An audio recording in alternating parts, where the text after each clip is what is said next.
తాకట్టులో ఉన్న బంగారం అమ్మాలనుకునే వారి ఇన్ఫర్మేషన్ ఇస్తే దాని వాల్యుయేషన్ బట్టి మీకు కమిషన్ కూడా ఇస్తుంది గోల్డ్ హబ్. నమస్తే, వెల్కమ్ టు మనం టీవీ. నేను వలి. ప్రస్తుతం లైవ్ లో జాయిన్ అయ్యారు జనసేన పార్టీ రాష్ట్ర అధికార ప్రతినిధి అడ్వకేట్ రజనీ గారు. వారితో మాట్లాడదాం. రజనీ గారు నమస్తే. మేడం నమస్తే అండి. రజనీ గారు, మాచర్ల ఎమ్మెల్యే పిన్నెల్లి రామకృష్ణారెడ్డి పోలీసుల కళ్ళు గప్పి తిరుగుతున్న పరిస్థితి కనిపిస్తుంది. 2 రోజులుగా వెతుకుతున్నారు, ఎక్కడ కనిపించని పరిస్థితి. ముఖ్యంగా Pinnelli Ramakrishna Reddy lunch motion petition కూడా దాఖలు చేశారు. మేడం, ఒకవైపు 8 బృందాలు ఆయన కోసం వెతుకుతుంటే కనపట్లేదు, మరోవైపు హైకోర్టులోనేమో ముందస్తు బెయిల్ కావాలి అని చెప్పి పిటిషన్ అప్లై చేసుకున్న పరిస్థితి కనిపిస్తుంది. ఎట్లా అర్థం చేసుకోవాలి? హైకోర్టులో బెయిల్కి అప్లై చేశారంటే ఆయన సంతకం, ఆయన ఎక్కడున్నారో సాక్షి వారికి, కన్సర్న్ అడ్వకేట్లకి, కన్సర్న్ పోలీస్ అధికారులకి తెలియనిదేం లేదండి. ఈవీఎం విషయంలో బద్దను కొడితే మనకు చెప్పిన మాట ఏంటో తెలుసా అండి? మీకు అర్థమవుతుందా వలి గారు? పాపం ఒక పామట ఈవీఎం మిషన్ లో జ్వరబడిందట. అర్రే, అది ఎంత తీసినా రావట్లేదండి, లోపల ఇరుక్కుపోయింది. మరి ఇక పాముని బయటికి తీయలేము, ఈవీఎం మిషన్ లోపల ఉండిపోయింది. అందుకని ఈవీఎం మిషన్ బద్దలు కొడితే పాము అలా బయటకు వచ్చి పారిపోయింది. కానీ స్క్రీన్ లో ఆ దరిద్రపు గొట్ట విషయంలో పాము పాపం కనపడట్లేదు. నేను కూడా అదే వెతుకుతున్నానండి. గతంలో కూడా బోండా గారిని కొట్టినప్పుడు, బుద్ధ వెంకన్న గారి వెంటబడినప్పుడు కూడా వాళ్ళు చెప్పిన ఒక స్టోరీ ఏంటో తెలుసా అండి? ఎదురుగా స్కూల్ పిల్లలు వస్తున్నారట, మనకు ఆ స్కూల్ పిల్లలు కనపడలేదు. తర్వాత ఆ స్కూల్ పిల్లల వైపు పోకుండా కారు పక్కకు వెళ్ళడం కోసం బలమైన దుంగతో పక్కకి దారి మళ్ళించారంట కారుని. అప్పుడు కారు అలా పక్కకి వెళ్ళిపోయిందంట, పిల్లల్ని ఇలా సేవ్ చేశారంట. ఇదేదో ఒక సినిమాలో హీరో చేసిన వీరత్ర కార్యక్రమం, లేకపోతే అసలు ఆ పిల్లల ఏరియా అంటే ఒకడెవడో పేపర్ మీద బొమ్మ గీస్తాడు. ఏదిరా బొమ్మ ఎదురా అంటే పిల్లి బొమ్మ అంటాడు. ఏది పిల్లి కనపట్లేదు అంటే చీకట్లో ఉంది కదా, ఎలా కనపడుతుంది అంటాడు. సో ఇలాంటి కబుర్లు, చిలక కబుర్లు, పిచ్చి చేష్టలు ఆ స్టేజ్ దాటిపోయిందండి. ఈవీఎం మిషన్ లో పాము దూరింది, నేను ఎక్కడున్నానో ఎవరో కనుక్కోండి చూద్దాం, చెప్పుకోండి చూద్దాం, దొంగ దొంగ పోలీస్ ఆట. ఏంటి సార్ ఇది? మొన్నటి దాకా మీరు రాస్తారు కథనాల్లో, పారిపోయాడు. నేను ఎందుకు పారిపోతా, నాకేం భయం, రెండ్రా చూసుకుందాం, నేను సిద్ధం అంటూ సాక్షి టీవీలో వచ్చాడు. బహుశా మీరు చూసారో లేదో, నేను రోజు సాక్షి చూస్తానండి. వాళ్ళు అసలు ఎంత బాగా చెప్తారంటే అది అసలు చాలా దారుణం. అసలు మీకు తెలుసా, అదేంటది, లోకేష్ గారట అమెరికా నుంచి గ్రాఫిక్స్ చేసి ఆ తలకాయ తీసి తలకాయ పెడితే ఆ తలకాయ లాగా ఈ తలకాయ అనిపించిందంట, పిన్నెల్లి గారి తలకాయ. సరేనబ్బా, తలకాయ పిన్నెల్లి గారిది పెట్టారు.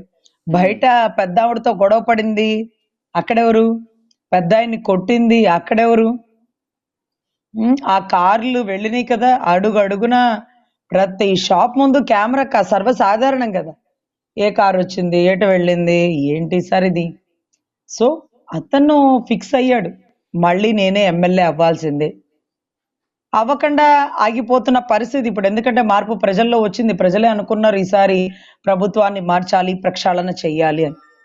సో ప్రజా తీర్పుని, ప్రజా అభిప్రాయాన్ని గౌరవించాల్సినటువంటి మాజీ ఎమ్మెల్యే, అంటే మాజీ ఎమ్మెల్యే గారు ఆ మాదిరిగా ఈవీఎం మిషన్లో బద్దలు కొడితే ఆయన మీద అనర్హత వేటు ఎలా వేస్తారండి? దూరిన పావుని కాపాడడం కోసమో, లేకపోతే పాము ఒకవేళ ఈవీఎం నొక్కుతున్నప్పుడు మన వేలికి కరిచేస్తుందేమోనన్న బాధ కోసమో, లేకపోతే మన ప్రాణాన్ని కాపాడడం కోసమో ఒక వీరోచిత కార్యక్రమం చేసినటువంటి పిన్నెల్లి ఈ రోజు పిల్లిలాగా ఎక్కడ దాక్కున్నారు? లంచ్ మోషన్ ఎందుకంత హుటాహుటిన? అందులో ఇది వెకేషన్ బెంచ్ లాంటిదండి, ఎందుకంటే హాలిడేస్ నడుస్తున్నాయి కోర్టుకి, హైకోర్టుకి. సో ఇటువంటి పరిస్థితుల్లో హుటాహుటిన బెయిల్ వస్తే మళ్ళీ సాక్షి టీవీకి వస్తాడు. ఇప్పుడు చెప్పండి రా. తీవ్ర ఆగ్రహం వ్యక్తం చేసింది, చాలా సీరియస్ సెక్షన్స్ కూడా పెట్టిన పరిస్థితి కాబట్టి బెయిల్ వచ్చే అవకాశం ఉందా మేడం? పోలీసులు కళ్ళు గొప్పి తప్పించుకుని ఎక్కడెక్కడో తిరుగుతున్న వ్యక్తి ఇప్పుడు నాకు బెయిల్ కావాలని చెప్తే ఇచ్చే పరిస్థితి ఉందా? అంటే ఓటింగ్ మిషన్ కింద నేలకేసి కొట్టినటువంటి కేసు కాబట్టి అంత త్వరగా బెయిల్ వచ్చే అవకాశం కనిపిస్తుందా? అప్పుడు ఒకటిసారి నాకు పుష్ప సినిమాలో పాట గుర్తొస్తుంది సార్, ఈ పక్క నేనే ఆ పక్క నేనే అని అన్నట్టుగా ఇటువైపు ఒక లాయర్ ఉంటే అటువైపు కూడా ఒక లాయర్ ఉంటాడు.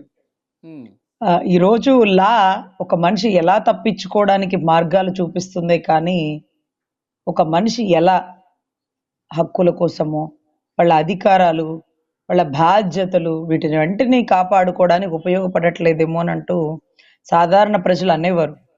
ఈరోజు ఇంత గొప్ప మారణ హోమం చేసిన వ్యక్తి తప్పించుకొని తిరుగుతున్నాడు. అడ్వకేట్లు వాళ్ళని కాచి కాపాడుతున్నారు. మరి అడ్వకేట్లను తప్పండామా అంటే అది మా వృత్తి అండి. మేము మంచి చేసినోడైనా ఒకటే మాకు, చెడ్డ చేసినోడైనా ఒకటే మాకు. కేసు ఇస్తే మా పని మేము చేస్తాం. చట్టం తన పని దాన్ని చేసుకుంటూ వెళ్ళిపోతుంది. సో 100% బెయిల్ వచ్చే అవకాశాలు ఉంటాయండి. ప్రతిదీ పెట్టిన సెక్షన్స్ అన్ని 135, 135A, 136, 137 ఈ మాదిరిగా అంటే ఉండేవి. 7 సంవత్సరాలకు తగ్గకుండా శిక్ష పడే సెక్షన్స్ కూడా ఉన్నాయంట కదా మేడం? మీరు అడ్వకేట్ కూడా సార్, కాబట్టి 7 సంవత్సరాలు లోపు అయితే ఇంత డిస్కషన్ ఉండదు. మళ్ళీ సాక్షి లైవ్ లోకి వచ్చేసి ఎవడరా నన్ను బెదిరిస్తుంది, ఎవడు ఎవడు ఎవడు నన్ను చూడాలనుకున్నాడు, సాక్షి టీవీ ఆన్ చేయండి అని చక్కగా సవాల్ విసిరేవాడు. కానీ ఇక్కడ ఏమైందంటే 7 years ఎబోవ్ ఉంది కాబట్టే ఆయన అర్జెన్స్ మోషన్ తో లంచ్ మోషన్ మూచేసుకున్నారు, అర్జెన్స్ పిటిషన్ వేసి. అంటే దాని అర్థం అరెస్ట్ ఉందన్న భయంతో కొన్ని రోజులు అజ్ఞాతంలో ఉన్నాడు. అది కూడా మీరు ఏమీ వెతకాల్సిన పని లేదు. ఆయన మాచర్ల బోర్డర్ దాటి పోడు. రేపు బెయిల్ దొరికాక కూడా నేను ఇక్కడే ఉన్నాను అని చెప్తాడు. మరి అక్కడ ఎందుకు వెతకలేదండి పోలీసులు అంటే, అక్కడ ఉంటారని మేము అనుకోలేదండి. అంటే పాడుబడ్డ మిల్లులో ఉన్నారా, లేకపోతే పొలాల్లో ఏమన్నా గెస్ట్ హౌస్ లాంటిది అంటే ఫామ్ చేసుకొని ఉన్నారా? లొంగిపోకపోవటం, పోలీసులకి అందుబాటులోకి రాకపోవటం, ఇది కూడా నేరం కింద పరిగణిస్తారా? దీని మీద కూడా ఏమైనా సెక్షన్స్ నమోదయ్యే అవకాశం ఉందంటారా? అదే ఉండదండి, అదే ఉండదు. ఇప్పుడు పోలీసులు వెతుకుతున్నారు, వాళ్ళ బాధ్యత వాళ్ళు నిర్వహించనివ్వండి. పట్టుకుంటే అంటే దొరికితేనే దొంగ, లేకపోతే దొర. దొరికాడు అనుకోండి దొంగలాగా అరెస్ట్ చేస్తారు. లేట్ అయిందనుకోండి బెయిల్ వచ్చేస్తుంది. ఇదిగో బెయిల్ ఇప్పుడు రెండరా చెప్తాండి, ఊడ్రా వాడు ఆ రోజు ఏం జరిగిందో తెలుసా అంటూ సాక్షిలో ఒక ప్రెస్ మీట్, ఒక కథను ఆయన ఇంటికి వెళ్ళి సాక్షి వాళ్ళు ఇంటర్వ్యూ చేస్తారండి. మీరు తొక్కలో ఎంక్వైరీ ఎక్కడో చేయకండి, సాక్షి టీవీ వాళ్ళని అడగండి. సార్ మీరు ఆ రోజు కెమెరా పెట్టినప్పుడు వాళ్ళ ఇంటి దగ్గర ఉన్నారు, ఎక్కడున్నారు, ఈ రోజు కూడా ఎక్కడెక్కడ ఉన్నారు, ఈ రోజు కూడా సాక్షి వాళ్ళ ఎడిటోరియల్లో లేకపోతే రిపోర్టర్లో ఫోన్లు చెక్ చేస్తే పిన్నెల్లి గారు ఎక్కడెక్కడ ఉన్నారో మొత్తం లిస్ట్ వచ్చేస్తుంది. అందుకనే పాపం బహుశా ఆయన ఫోను కారు అక్కడ వదిలేసి రూట్ మ్యాప్ మార్చి ఇంకొక దిక్కును వెళ్ళిపోయారట. అలా ఎన్ని దిక్కులకు వెళ్ళిపోయారు? పులివెందల దాకా వెళ్ళిపోయారా? పులివెందల్లో భారతి గారే వీళ్ళందరినీ కాచి కాపాడుతున్నారా? సో ఈ దారుణ మారణ హోమాల్లో ఈ కౌంటింగ్ విధ్వంసం అవ్వాలా? స్ట్రాంగ్ రూమ్ పేరే స్ట్రాంగ్, అంతేకాని లోపల ఏమి స్ట్రాంగ్ గా లేదండి. పాపం లోపల రూట్ మ్యాప్, దారులు కింద నుంచి అండర్ గ్రౌండ్ వేసుకునే దారులు, కిటికీలు కట్ చేసి లోపలికి వచ్చే దారులు, లోపల కెమెరాలు ఉంటాయి. స్ట్రాంగ్ రూమ్ కూడా ధ్వంసం చేసేస్తారా? అలాంటి అనుమానం మీకు ఏమైనా ఉందా? సార్ మరి వాళ్ళు ఓడిపోవడానికి ఒప్పుకోరు సార్. అప్పుడు ఏం చేస్తారు మీరు చెప్పండి? ఎలక్షన్ అయిపోయింది, అర్రే బాబు ఒక 2,000 తీసుకోరా, ఒక 5,000 తీసుకోరా అన్న సరే పోరా అని చెప్పి ఎవడు ఓటేలా అందరూ గుద్ది పడేశారు కూటమికి. ఇప్పుడు ఎట్లా మరి? గెలవాలి కదా. గెలవడం అనేది చాలా ఇంపార్టెంట్. ఎందుకంటే అవతల ప్రత్యర్థులు గెలవకపోతే 75 ఏళ్ళు రెస్ట్ తీసుకుంటాడు. 14 సంవత్సరాలు ముఖ్యమంత్రిగా చేసిన అనుభవం ఉంది ఆయనకి. మిగతా ఆయన హరిహర వీరమల్లు సినిమా షూటింగ్ మధ్యలో వచ్చాడు, అది పూర్తి చేస్తాడేమో పాపం, హ్యాపీ. మరి ఎవడికి రా నష్టం? హూ కిల్డ్ బాబాయ్ అంటే మన బాబాయ్ చెప్తారండి. మన బాబాయ్ అబ్బాయి సామెతలాగా ఈరోజు గౌరవ జగన్మోహన్ రెడ్డి గారికి ముఖ్యమంత్రి అవడం చాలా ఇంపార్టెంట్. దానికోసం నరమేధం చేస్తారా, మారణ హోమాలు చేస్తారా, స్ట్రాంగ్ రూమ్ ధ్వంసం చేస్తారా? గతంలో హెలికాప్టర్తో విత్తనాలు జల్లి కొండల మీద మొక్కలు మొలిపించారు, నీళ్లు జల్లి కూడా. సో అటువంటి పరిస్థితుల్లో ఈరోజు హెలికాప్టర్లోంచి పెద్ద పెద్ద మానవ బాంబులు స్ట్రాంగ్ రూమ్స్ మీద, కౌంటింగ్ రూమ్స్ మీద వేస్తే ప్రాణాల కోసం ఉండేవాళ్ళమే కదండి, ప్రతి ఒక్కరు పారిపోతాం కదా. సో ఇలా కూడా జరగచ్చు. కానీ మీరు నమ్మండి, ఏది జరిగినా కూటమి గెలుపు పక్క. గౌరవ నారా చంద్రబాబు నాయుడు గారు ముఖ్యమంత్రిగా ప్రమాణ స్వీకారం చేయడం పక్క. బలమైన కేంద్ర మంత్రి హోదాలో, ఒక బలమైన మంత్రి హోదాలో గౌరవ పవన్ కళ్యాణ్ గారు ఉండడం పక్క. లోకేష్ గారు పార్టీ పగ్గాలు పట్టుకోవడం పక్క. ఇదంతా ఫిక్స్డ్ అండి. మరి ఇంకేంటి మేడం, వైజాగ్ లో ఆ భూమి పూజ ఏదో చేసేస్తున్నారు, దేనికండి? అర్రే చెప్దాం దేనికండి, అదేంటది ప్రమాణ స్వీకారానికంట. అర్రే మీకు గుర్తుందా, గతంలో అదేంటది ఉగాదికి అంటాడు, లేకపోతే సంక్రాంతికి అంటాడు, లేకపోతే క్రిస్మస్ కి అంటాడు. ఇన్ని పండగలు దాటి అదేంటది ఋషికొండ విల్లా ఓపెన్ జరిగిందా అండి? అవలే. అసలు వైజాగ్ లో గౌరవ్ జగన్మోహన్ రెడ్డి గారు ఏమంటూ పాదం పెట్టారో, ఏ ముహూర్తం పెట్టినా వెనక్కి వెళ్తుందండి. ఆఖరికి ఓపెన్ చేసే టైం వస్తే అందరూ గుమ్ముకూడి నేషనల్ గ్రీన్ ట్రిబ్యునల్ అది ఇది అని భయపెట్టేస్తే మాకేం సంబంధం లేదయ్యా, ఇది మాది కాదు, పర్యాటక శాఖ అంటూ ఆఖరికి దౌర్భాగ్యమైన రోజా గారి చేతులతో ఓపెన్ చేయాల్సిన పరిస్థితి వచ్చింది. సో ఇది వ్యవస్థ మేడం, వ్యవస్థ ఇంత విశాఖలో దారుణం. Hotels book అయిపోతున్నాయంట. 9వ తారీఖు జగన్మోహన్ రెడ్డి గారు ప్రమాణ స్వీకారం చేస్తారు కాబట్టి మనం ఎట్టి పరిస్థితుల్లో దాన్ని లైవ్ లో చూడాలని చెప్పి చాలా మంది రాష్ట్ర వ్యాప్తంగా వైసీపీ నాయకులు విశాఖలో ఉన్న హోటల్స్ అన్నిటిని అడ్వాన్స్ బుకింగ్ చేసుకుంటున్నారని సమాచారం వస్తుంది. ఏమంటారు మీరు? అఫ్ కోర్స్ సార్, ఇది ఎందుకంటే అడ్వాన్స్ బుకింగ్ ఎందుకు జరుగుతుందంటే అక్కడ ల్యాండ్ బాగా కబ్జాలు చేస్తారు. దసపల్ల భూములు, సింహాచలం భూములు, ఋషికొండ పరిసర ప్రాంతాల్లో భూములు, తుర్లవాడ కొండ దగ్గర ఉండే భూములు, ఇవన్నీ కూడా కబ్జాలు అయిపోయినాయి. అంటే కబ్జాలు, రిజిస్ట్రేషన్స్, ఇంకేంటేంటో చేస్తారు. సో ఈ రోజు రియల్ ఎస్టేట్ చేద్దామంటే ముఖ్యమంత్రి వెళ్ళిపోతున్నాడు. మళ్ళీ వైజాగ్లో ఏముండదు. వైజాగ్లో వ్యాపారాలు ఉంటాయి, తర్వాత వర్తకం ఉంటది, తర్వాత సినీ రంగం ఉంటది, నేవీ ఉంటది, ఎయిర్ ఫోర్స్ ఉంటది. కానీ అక్కడ ఇప్పుడు కొత్తగా వచ్చి నివసించేలాగా రియల్ ఎస్టేట్ కాంప్లెక్స్లు, బిల్డింగ్లు ఇవేమి ఇంకా అంటే గౌరవ్ జగన్మోహన్ రెడ్డి గారి అద్దరు రావు. సో ఈ రియల్ ఎస్టేట్ అంతా పడిపోతుంది కాబట్టి ఎలక్షన్ నేను లండన్ నుంచి వచ్చే లోపల ఓకే. ఈ రియల్ ఎస్టేట్ బూమ్ చేసుకోండి అంటేనే ఈ హోటల్స్ రూమ్స్ అన్ని బుక్ అయిపోయి శంకుస్థాపన చేసేస్తూ భూమి పూజ చేసేస్తున్నారు. ఇక్కడే జగన్మోహన్ రెడ్డి గారి ప్రమాణ స్వీకారం. అదిగో ఆ కొండ మీద ఇల్లు, ఇదిగో ఇప్పుడైతే గజం 5,000, ఇదిగో రిజల్ట్ వచ్చిందో 50,000 అయిపోతుంది. ఇది చూడు కొండకి ఎంత దగ్గరగానో, ఇక్కడ నుంచి చూడు ముఖ్యమంత్రి గారు అలలలలలలల కనబడిపోతారు అంటూ చందమామ కథలు చెప్పేస్తున్నారు. ఇప్పుడు 5,000కే కదా కొంటే ఏమవుతుంది, వస్తే వస్తుంది, లేకపోతే పోతే నష్టమే కదా, కొంతే కదా నష్టం అంటూ చచ్చినోడు పెళ్లికి వచ్చిందే కట్నం అన్నట్టుగా ఈ రియల్ ఎస్టేట్ వాళ్ళు అక్కడే కూర్చొని బేరం పెట్టి వాళ్ళు కబ్జా చేసిన భూములు, ఆక్యుపై చేసిన భూములు, రిజిస్ట్రేషన్ చేసుకున్న భూములు అన్ని అమ్ముకుంటున్నారు. ఈ ఒక్క డీల్ తోనే అంటే సిబిఐ కూడా ఆపలేకపోయింది గౌరవ్ జగన్మోహన్ రెడ్డి గారిని విదేశీ పర్యటన. కానీ వైసీపీ కార్యకర్తలు, రియల్ ఎస్టేట్ వాళ్ళు, వైజాగ్ లో భూములు కొని నష్టపోయిన వాళ్ళందరూ ఆపేసి కేవలం మళ్ళీ మనమే వస్తామన్న ధీమాతో చేసాం. ప్రజల్లో మార్పు వచ్చేసింది. సార్ వంశీ పారిపోయాడు, కొడాలని దాక్కున్నాడు, రోజా ఎక్కడెక్కడ వెళ్ళిపోయారు, ఎవరు ఏమి అందరూ గాల్లో కొట్టుకుపోయారు ఫ్యాన్ గాలికి. సో ఇటువంటి పరిస్థితుల్లో భూమి రేట్లు పడిపోతున్నాయి కాబట్టి అంటే ఒక దొంగ సర్వే పెట్టించి ఆ సర్వే అనౌన్స్ చేసేసి ఇదిగో మనకి ఇన్ని సీట్లు వస్తున్నాయి, మనం ఇక్కడే ప్రమాణ స్వీకారం, ఇదిగో నోవాటాల్ మొత్తం బుక్. ఆ రోజు ఎవడు దిగుతున్నాడో డీటెయిల్స్ లేదు, కానీ బుక్ హౌస్ఫుల్. సినిమా ఒక 10 రోజులు హౌస్ఫుల్ అంటే రోడ్డు మీదకి వెళ్ళేవాడు ఏం చేస్తాడండి, హౌస్ఫుల్లా అంతమంది లోపల ఉన్నారా, ఏముందో చూద్దాం, వెళ్ళగానే హౌస్ఫుల్ అయిపోయిందని అనుకుంటారు కదా. ఇది ఒక డ్రామా అండి. దీంట్లో పాపం ప్రశాంత్ కిషోర్ గారితో సంబంధం లేకుండా సొంత ఐడియాలు ఇచ్చే సజ్జల బాబాయ్ గారు ఉన్నంత వరకు దిగులే లేదండి. సలహాదారుడు అంటే ఇటువంటి చచ్చు సలహాలు ఇస్తారు. సో వీటన్నిటికంటే మించి ఇక గౌరవ జగన్మోహన్ రెడ్డి గారు కేల్కతం దుకాణ్ బంద్ పరిస్థితిలో ఉన్నారు.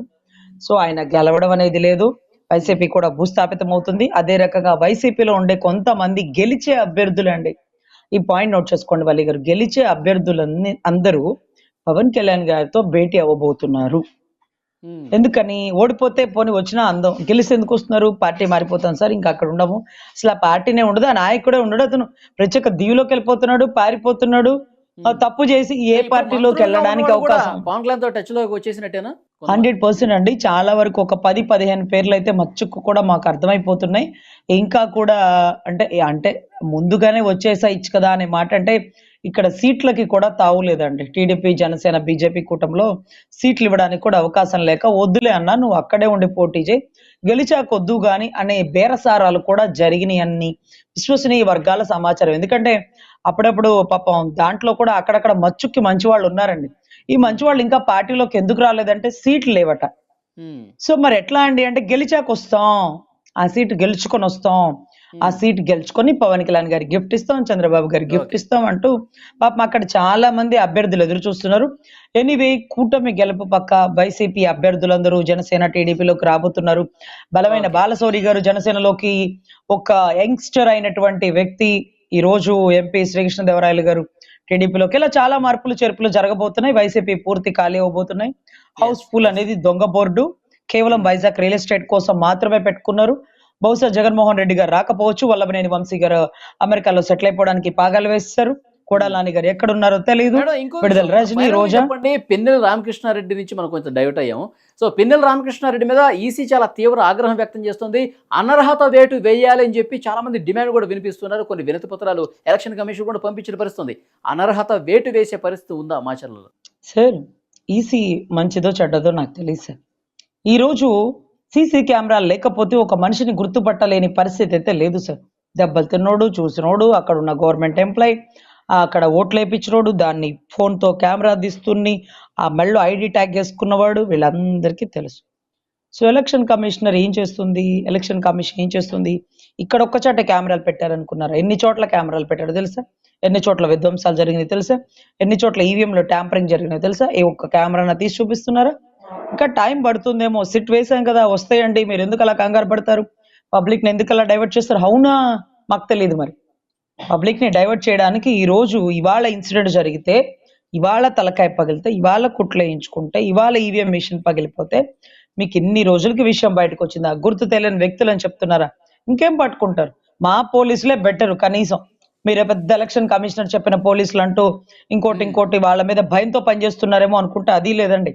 వీళ్ళు ఇప్పటికీ ఎస్పీ ఈరోజు ఒక సిఎస్ఓ ఎలక్షన్ కమిషనర్ చెప్పింది విందాం అనుకున్నా కిందున్న వర్గం అంతా చిల్లరకు అమ్ముడిపోయారు.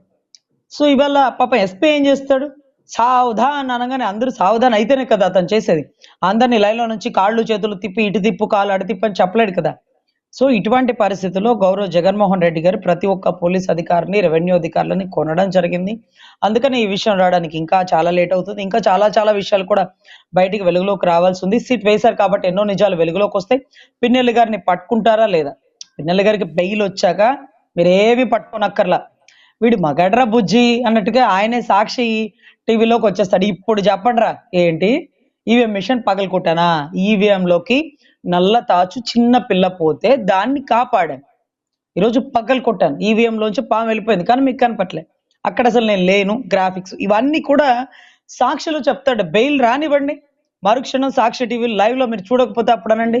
బెదిరిస్తే భయపడిపోదానికి అది అక్కడ అల్లటప్ప కాదండి, పల్నాడు గడ్డ. సీరియస్నెస్ ఉండదంటారా? ఆయన ముఖేష్ కుమార్ మీనా చెప్పారు చాలా సీరియస్ గా ఉంది, చాలా సీరియస్ సెక్షన్స్ పెట్టామని. నేనే చంపి డోర్ డెలివరీ చేశానన్నా అనంత బాబు మళ్ళీ రాజకీయాల్లోనే ఉన్నాడు. పోయి ఈవీఎం మిషన్స్ బద్దలు కొట్టాము అంటే గవర్నమెంట్ ఆస్తి కదా, ఎంత అవుతుందో చెప్పండి. అంతకు 2 నింతలు పడేస్తాను. ఆ టైంలో బీపీ బిళ్ళ వేసుకోలేదు, కోపం వచ్చింది. అరే తడి రోడ్డు మీద ప్రభుత్వ కార్యాలయం ధ్వంసం చేసినోడికే దిక్కు లేదు సార్. సో ఈవీఎం మిషన్ బద్దలు కొట్టిన వాడికి శిక్ష పడుతుందా? అనర్హత వేటు వేస్తారా? ఎలక్షన్ కమిషన్ ట్రాన్స్పరెంట్ గా పనిచేస్తుందా చూడాలా. మరి అది ఎంతవరకు నిజమో, అసలు అనర్హత వేటు అనేది ఉందా లేదా, ఇది చిన్న విషయాలు అంటారా, లేకపోతే దీన్ని కన్సిడర్ చేయరా, ఆ స్క్రీన్ లో ఆయన లేరంటారా? ఏమో, ఏమైనా జరగవచ్చు, గుర్రం కూడా ఎగరవచ్చు సార్. చూద్దాం madam. Thank you very much Rajani గారు. నమస్తే.